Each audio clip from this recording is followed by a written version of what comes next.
Salut, salut mes petits ministres imposés, gauchos, députés, centristes, sceptiques, ça va? Ouais, évidemment, on va tartiner le nouveau Premier ministre, mais pas tout de suite. Pas tout de suite. Pas tout de suite.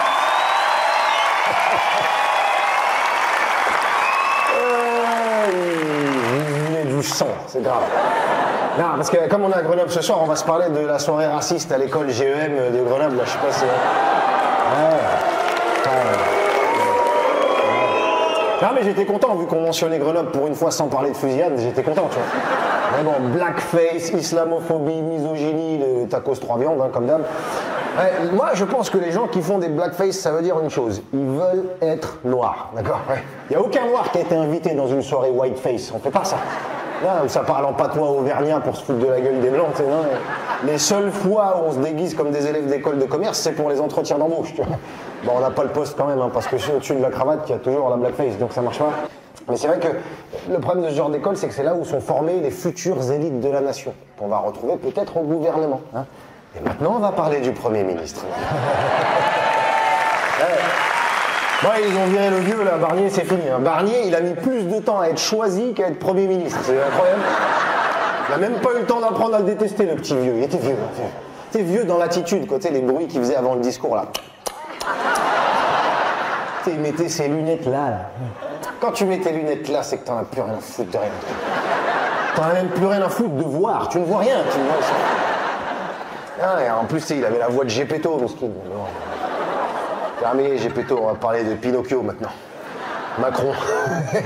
Ouais, le gouvernement a été censuré par une association LFI-RN en plus. C'est bien la première fois qu'ils sont d'accord sur un truc. La dernière fois qu'on a vu deux partis aussi opposés se retrouver, c'était dans la résistance sous occupation allemande. Ça veut dire que Macron, il nous fait chier cordialement quand même. Hein. Ah, il a bousillé le pays, tu sais, bilan catastrophique. Si Macron il bossait dans le privé, n'importe quelle entreprise l'aurait viré, même si c'était le fils du patron. Il a perdu les européennes, il a perdu les législatives, il s'est fait censurer son Premier ministre. Là, si on faisait des présidentielles, il serait à moins 2%. Faut faire quoi pour qu'il comprenne qu'il a perdu? Faut le battre au ping-pong ou quoi? Faut faire quoi? Mais là, même là, il serait capable de dire c'est pas moi, c'est la raquette. Oh. Ouais. Alors attention, derrière Macron se cachent des financiers qui veulent le pouvoir. C'est pas moi qui ai dit ça, c'est Bayrou en 2017.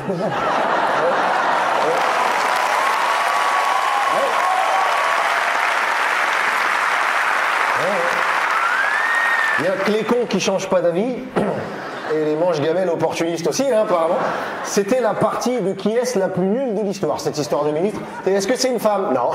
Est-ce que c'est quelqu'un de moins de 50 ans? Non. Est-ce que c'est quelqu'un de gauche? Ça va pas ou quoi? Oh.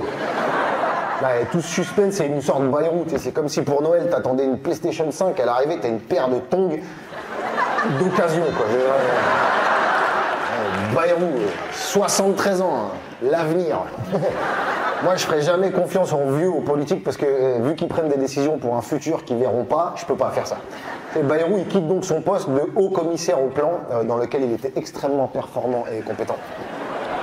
Non, je déconne, dans son haut commissariat, il a encore plus rien branlé qu'une actrice porno en grève. Il a vraiment rien fait. Ouais, quelques notes par-ci, par-là, tu sais, en 4 ans. À côté de lui, Pénélope Fillon, c'est une bosseuse, hein, franchement. Ouais.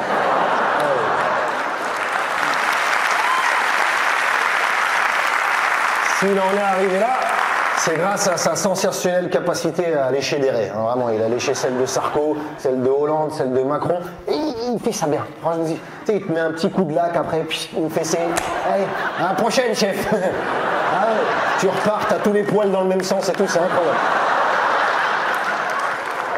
Son seul fait d'arme à Bayrou, c'est d'avoir giflé un gamin qui lui faisait les poches. Mais maintenant qu'il est au gouvernement, s'il se met à baffer tous ceux qui nous font les poches, en 3 jours, il va avoir des mains pleines de clopes comme un maçon. Laisse tomber. Il coche toutes les cases de compatibilité avec le macronisme. Incompétence, girouette politique et potentiellement repris de justice. Parce que lui aussi, il reste poursuivi pour emploi fictif. Tu m'étonnes qu'il a défendu Marine Le Pen il n'y a pas longtemps. Les emplois fictifs, j'ai l'impression que c'est une passion qui les rassemble. C'était ça ou les maquettes. Mais comme c'est dur, les maquettes... Tout l'état-major du parti de Bayrou a été condamné pour ça, sauf lui, qui apparemment n'était pas au courant des emplois fictifs. Pour savoir qu'il y a des gens qui bossent pas au bureau, bah faut venir au bureau, hein, du coup.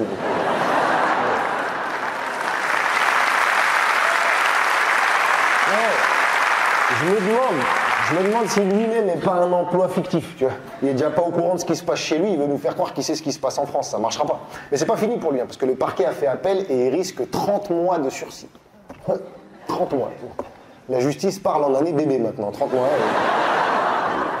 C'est toujours du sursis pour les politiques. En gros, ils ont le droit d'esquiver la prison une fois. Parce que s'ils prenaient du ferme dès la première escroquerie, il n'y aurait plus personne de dispo.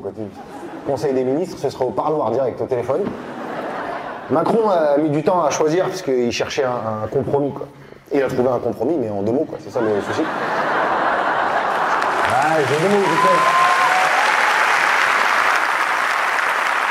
La raison du délai, c'est parce que c'est pas Macron qui choisit, c'est Bernard Arnault. C'est lui le président de la France, faut savoir. Il a acheté Macron il y a pas longtemps.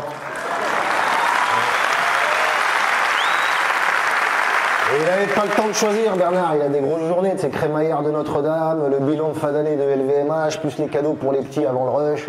Il peut pas être partout, il a l'air même avec un jet privé. Il a même demandé à ce que son dossier fiscal soit classé secret défense. Pourquoi? À mon avis, c'est surtout que pour se défendre, il a besoin que ça reste secret, cette histoire. C'est quand les Français vont découvrir qu'ils payent peut-être proportionnellement moins d'impôts qu'une caissière, c'est parce qu'à la commission des finances, il y a Coquerel, une enflure d'islamo-gauchiste qui a l'outrecuidance de vouloir s'occuper des fraudeurs fiscaux. Connard. Il va faire quoi après? Lutter contre la corruption? Cet homme est un danger, vraiment. Cet homme... Non, la fraude fiscale, c'est le fondement de notre démocratie. Tu vois, Bernard Arnault, la gauche, ça l'empêche de dormir. Il se réveille en sueur, position fétale, pouce dans la bouche après avoir cauchemardé du retour de l'ISF.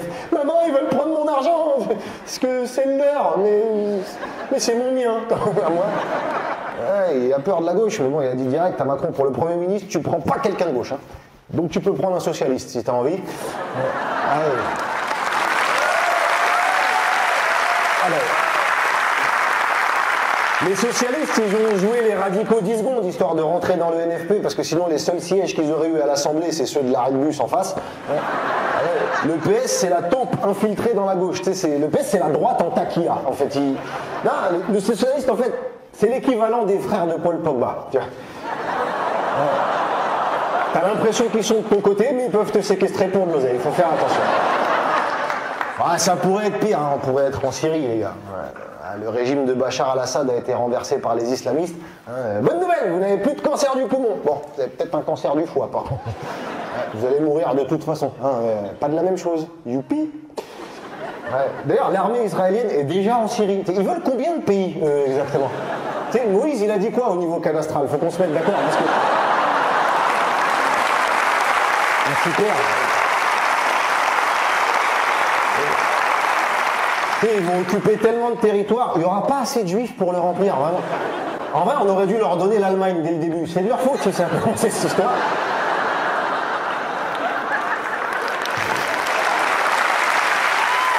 C'est bien, c'est l'histoire.